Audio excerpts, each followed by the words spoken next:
Good evening, sir. Good evening, classmates. We are the group 10. Our topic is promotion of history in Visayas. So, the Visayas region in the Philippines is a treasure trove of rich history, culture, and breathtaking natural beauty.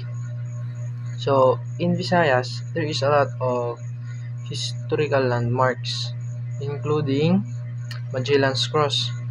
So, the first cross planted in the Philippines was erected by Ferdinand Magellan in Cebu City or gitawag sa una nga Sugbo on April 14, 1521. This event is significant as it is considered to mark the beginning of Christianity in the Philippines and the baptism of Raha Humabon. So si Raha Humabon usa ni siya ka chief or leader sa Cebu City na first indigenous ruler nga ni-convert pagka Christianity.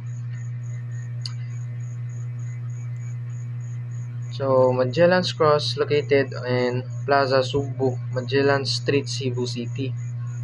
So, next is Fort Fort San Pedro, built by Spanish conquistador Miguel Lopez de Legazpi in 1565. It served various purposes throughout history, including defense fortress during Spanish colonial rule o gihimo sad ni siya prisuhan pag World War II. Now next is Miagao Church. The Miagao Church was built in 1786 by Spanish Augustinian missionaries. It was built primarily as a fortified church to protect the town and its inhabitants from raids. It served as a place of worship and defensive structure, a common practice during the Spanish colonial period in the Philippines. The Visayas region of the Philippines is known for its vibrant and colorful cultural festivals, which often blend religions and cultural traditions. These festivals, like Dinagyang and Sinulog, are celebrated to honor the child Jesus or Santo Niño, and the rich history and culture of the region. Dinagyang in Iloilo City are also vibrant street celebration honoring Santo Niño. Sinulog Festival. The Sinulog Festival is a significant cultural and religious celebration in the Philippines, particularly in Cebu City. It's held annually on the third Sunday of January to honor the Santo Niño or Child Jesus, a revered figure in Filipino Catholicism. The Sinulog Festival commemorates the arrival of Christianity in the Philippines, specifically the baptism of Bra Humabon and his wife Queen Juana by Portuguese explorer Ferdinand Magellan in 1521. According to tradition, Queen Juana danced with joy while holding the Santo Niño statue, inspiring the native people to join in. This moment marked the beginning of the Sinulog dance, which has evolved into a vibrant expression of faith and culture. Sinulog comes from the Cebuano "solo" means like water current movement, which depicts the forward and backward step dance.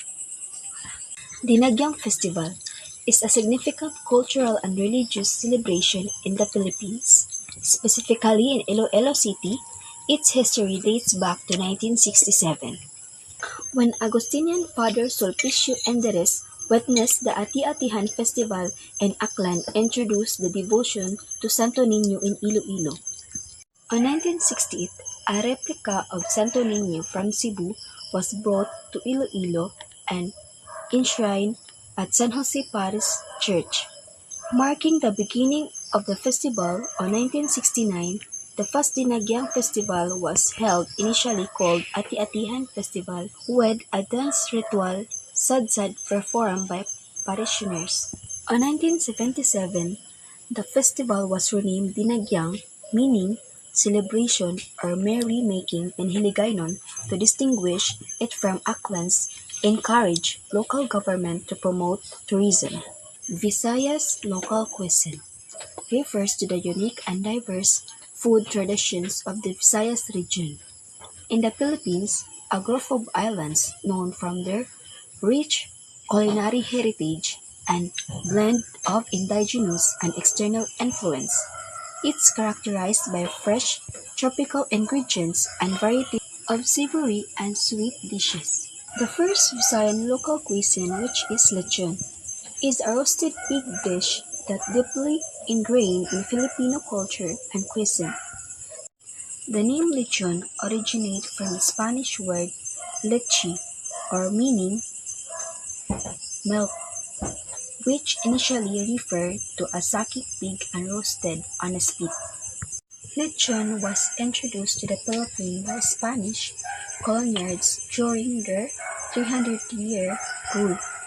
The Spanish used food, including lechon, to enforce Catholicism and control non-Catholicism religion practices. Over time, lechon became a staple in Filipino cuisine and a national dish, symbolizing abundancy celebration. Lechon is centerpiece at special occasions like wedding, birthdays, and festas. Second one is the Visayas local cuisine, which is inasal. A popular Filipino dish has a rich history that showcases the country and cultural diversity, originating from the Western Visayas region, particularly in Bacolod and Iloilo. And the earliest documentation of chicken inasal was by Felix Loriano in, in his 1895 Puto book Reverdos de Filipinas, where it was described as inihaw nga manok or grilled chicken. Chicken inasal history reflects the blend of Filipino, Malay Chinese, and Spanish cuisines. The dish showcases the creativity and resilience of Filipino people with grilling techniques. The third one is bok choy, is beloved Filipino noodles soup originating from Iloilo City, specifically the Lapas distinct. Federico or Dico Gilergan Sr.'s account Gilergan, a butcher's, opened a butcher stall in 1938 at the Lapas public market. He experimented with ingredients until he got the perfect taste and named it bok choy. Teodorico or Ted Leporas claimed to have learned the design from a Chinese merchant in the 1930s before Deco's stall. He opened his own stall in 1945, serving what believed to be the original Lapas bok choy, an integral part of Iloilo's culinary heritage, symbolizing the city's rich flavors and traditions. The dish is often served at social gatherings and is a staple in many Ilonggo households. Natural wonders. Chocolate Hills is one of the natural wonders, and it is located in Bohol province. It is a famous tourist spot in the Philippines. If ganahan ta mo view there are three towns where we can view or locate the Chocolate Hills: Carmen, Batuan, and Sagbayan. If we want o ganahan ta maka-experience og panoramic view, ay lang ta sa Carmen. If ganahan pud ta mo tan-aw sa Chocolate Hills nga nag-scattered siya, ay lang ta sa Batuan. And if we want different perspective sa Chocolate Hills, ganahan ta mo experience food, makakita og Tarsiers and Butterfly Dome, ay ta sa Sagbayan. Also, Bohol is recognized in the Philippines as the third National Geographic Monument and often dubbed the wonders of the world. Next one is Boracay Island. Boracay Island is also one of the natural wonders in the Philippines, located in Western Visayas region of the Philippines in Malay Aklan. It is one of the famous tourist spot, and It is one of the also it is one of the most popular destination because of its white sand, crystal clear waters, vibrant nightlife, and island hopping. And their mm, local cultures are friendly. White sand, na siya iconic white sand. According to Google, it is 4 kilometer stretch of powdery white sand and by crystal clear waters where we can do swimming, snorkeling, and diving. Vibrant nightlife where night bars, clubs, and beach parties. Island hopping where we can explore nearby island like Crystal Caves and other tourism initiatives. There are three tourism initiatives. The first one is Visayas Tourist Campaign. Visayas Tourist Campaign's marketing effort lead by the Department of Tourism. Mao na sila ang mag-promote. Ga-promote sila sa tourism in different initiatives. Like mao na sila ang nag-effort to showcase the region's beautiful destination like rich culture, warm hospitality, para maka-attract og daghan pa nga mga customer. Next one is LGI or Local Government Initiatives. Local Government Initiatives is local government supporting tourism development by investigating in infrastructure. So, mao ni sila ang nag-promote sa mga local attractions, ga-provide pa ni sila og service sa mga turista. Example is water and sanitation. So, ila gi-ensure nga maka-access og clean water and sanitation service para sa tanang resident niya, para kay mao na ilang responsibility niya. Another example is healthcare. Nag-promote sila og healthcare service and public health programs. Government peace treaties with Muslim definition. Government peace treaties are formally legally binding agreements between nation, political entities, group aims and hostilities, resolving disputes and fostering long-term peaceful relation.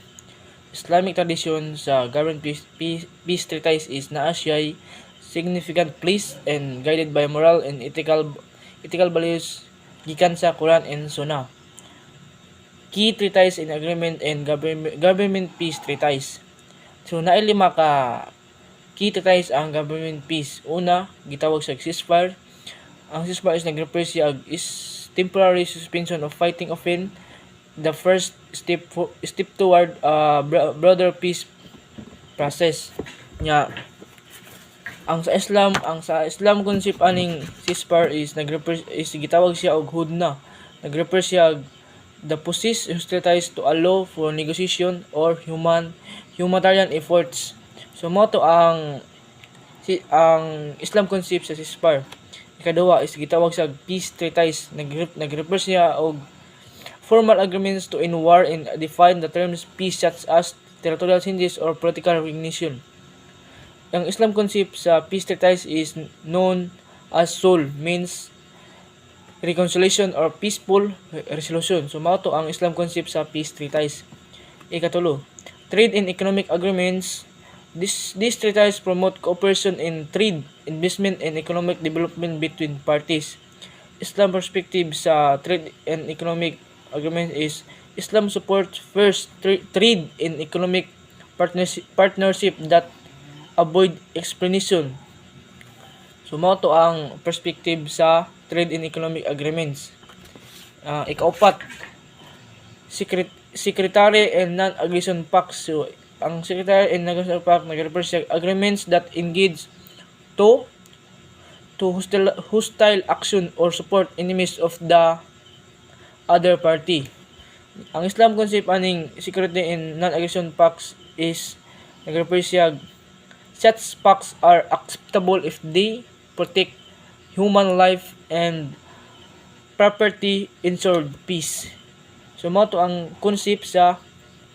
Islam concept sa security and non-aggression pacts. Ikalima, diplomatic agreements. So ang diplomatic agreements is nag-refer siya og this involve the formal recognition of states of governments and establishment of diplomatic religion.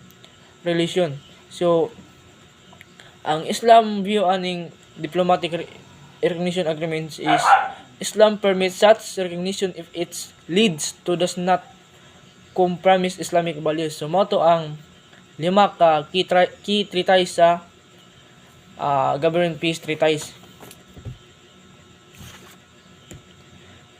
The Tripoli Agreement of 1976.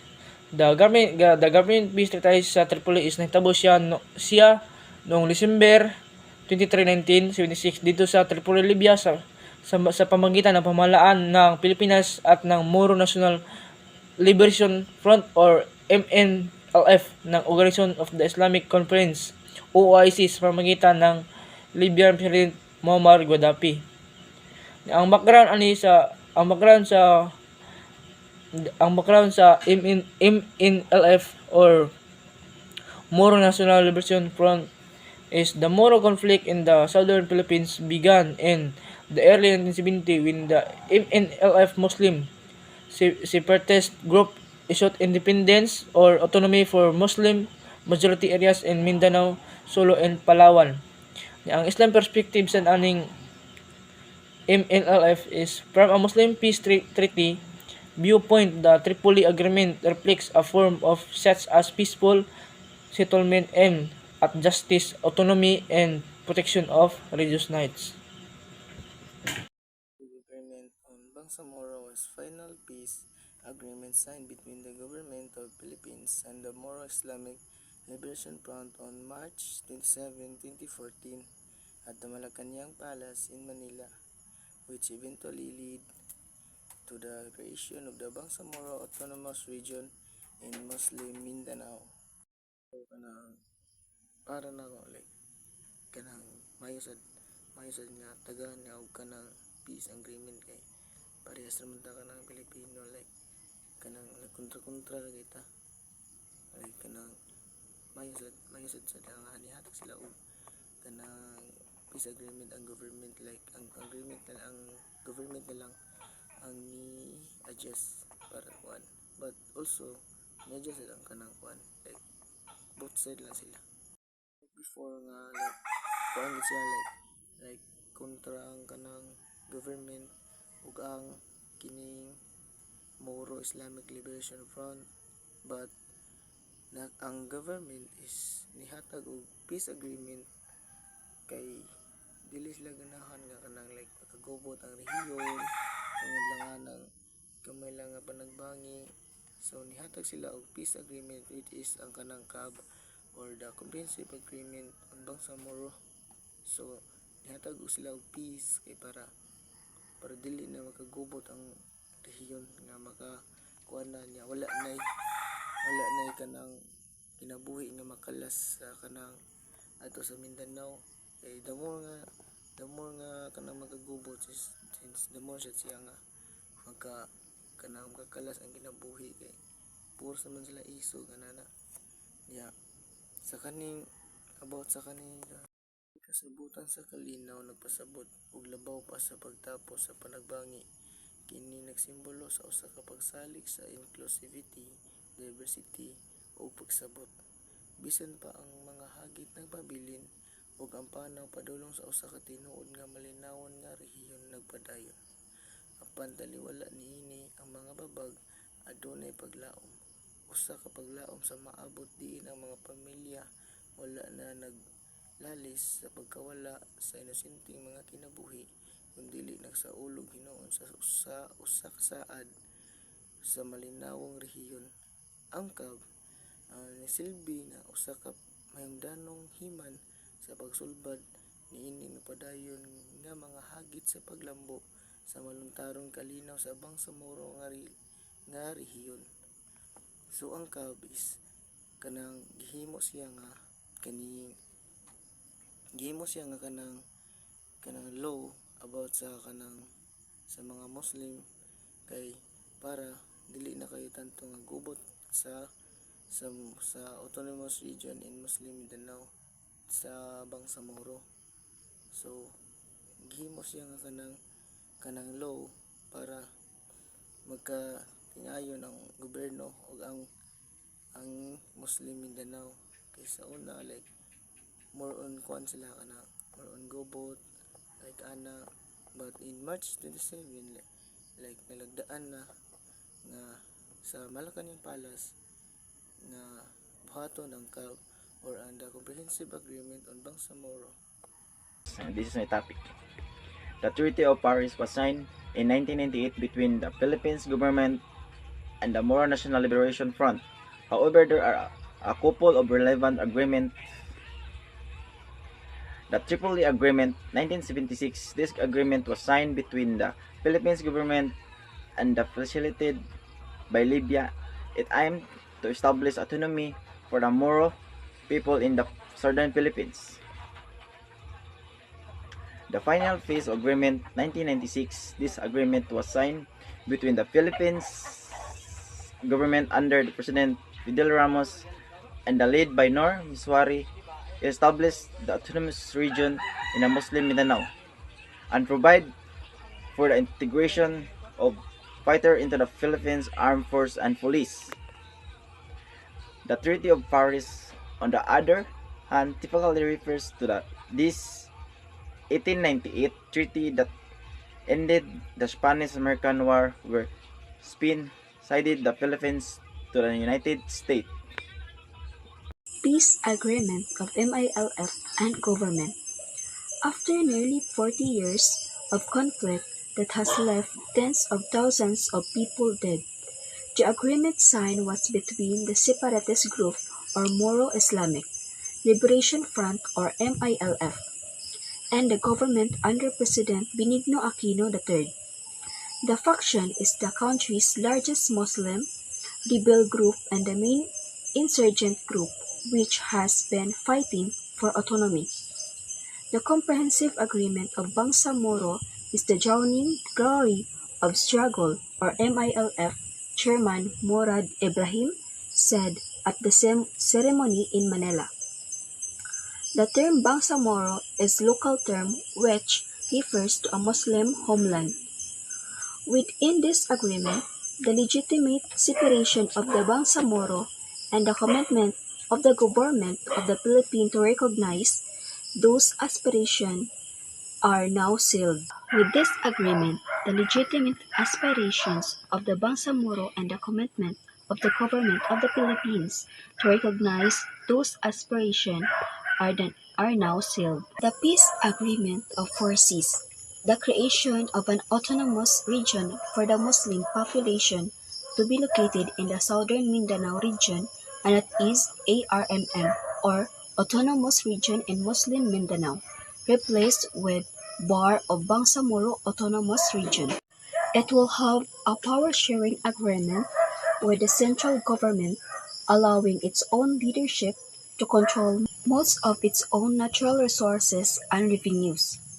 President Aquino's advisors praise the decision ends roughly 17 years of negotiations. Moro National Liberation Front in 1996. In 1996, the NLF signed a landmark peace agreement with the Philippine government under the administration of President Fidel Ramos that saw the creation of the Autonomous Region in Muslim Mindanao, or ARMM, an area composed of 2 mainland provinces and 3 island provinces in which is predominantly Muslim.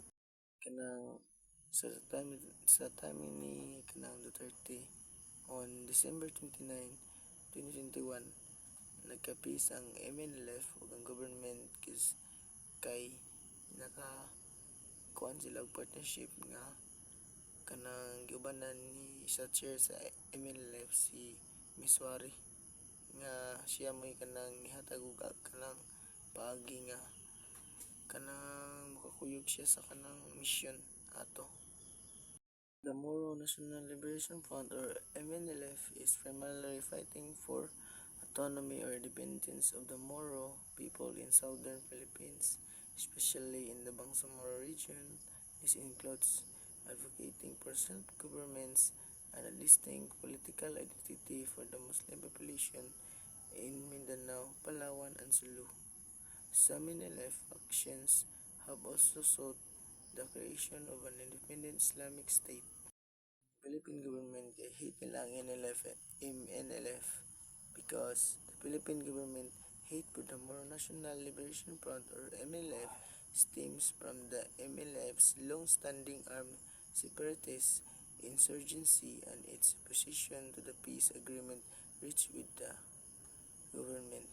The MNLF, which the advocates for a separate Moro homeland in Mindanao, has been accused of human rights abuses, including using civilians as human shields. Furthermore, tension persists to ongoing disputes over mineral wealth sharing and the implementation of 1996 peace agreement. Ang Moro National Liberation Front or MNLF i-consider nga kaaway sa gobyerno samtang gipirmahan nila ang usa ka kasabutan sa kalinaw uban sa Pilipinas. Adunay nagpadayon nga mga kabalaka nga ang gobyerno wala hingpit nga nagsunod sa termino niini nga nagdala sa dugang nga dili pagsinabtanay og mga tensyon. So kanang ang MNLF or ang Moro National Liberation Front ay kanang gikonsidera siya nga kanang kontra siya sa gobyerno kay like di siguro kuan kanang like di siguro gusto ang pamalakad sa gobyerno ana nin so at niini gipirmahan na unta ang kanang ang ilahang kanang peace agreement but naay wala na sang ayunan sa kanang sa MNLF nga peace agreement maong napabilin nga wala gyapon nagkasinabtanay o napabilin ang kanang tensyon sa gobyerno ug sa MNLF. The Panagsamoro Organic Law, also known as Republic Act No. 11054, is a Philippines law that established the Panagsamoro Autonomous Region in the Muslim Mindanao. This law provides for a basic structure of government in the Panagsamoro region. Following agreement set forth in the Comprehensive Agreement on the Panagsamoro Peace Agreement signed between the Government of the Philippines and the Moro Islamic Liberation Front in 2014. The law grants fiscal autonomy with a block grant equivalent to 5% on the net internal revenue collection of the Bureau of Internal Revenue and the Bureau of Customs. Government structure as a preliminary form of government unity within the Philippines with a Panagsamoro Parliament enacting law and overseeing an executive body led by a chief minister.